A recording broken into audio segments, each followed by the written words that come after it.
একটি গাধা ভারী একটি লবণের বোঝা পিঠে নিয়ে একটি নদীর পাশ দিয়ে হেঁটে যাচ্ছিল। বোঝাটি এতটাই ভারী ছিল যে তার খুবই কষ্ট হচ্ছিল। হঠাৎ তার পানি পিপাসা লাগলো। নদীর পাড়ে দাঁড়িয়ে পানি খেতে গিয়ে পা পিছলে নদীতে পড়ে গেল, যার কারণে তার পিঠে থাকা বোঝায় কৃত সেই লবণগুলো নদীর পানিতে মিশে বোঝাটি হালকা হয়ে গেল। গাধা তো মহা খুশি। সে মনে করলো সে বিশাল বড় একটি জিনিস আবিষ্কার করে ফেলেছে।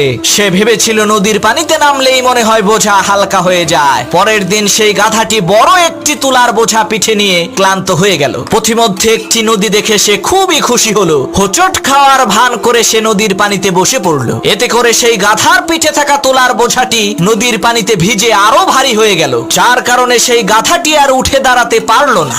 ওই গাধার মতো কিছু পাপী আছে যারা নিজেদেরকে ওই গাধার মতোই বহুত বড় জ্ঞানী আর বুদ্ধিমান মনে করে, কিন্তু কয়েকদিন পরে এমন ধরা খায় উঠে দাঁড়ানোর আর শক্তি থাকে না।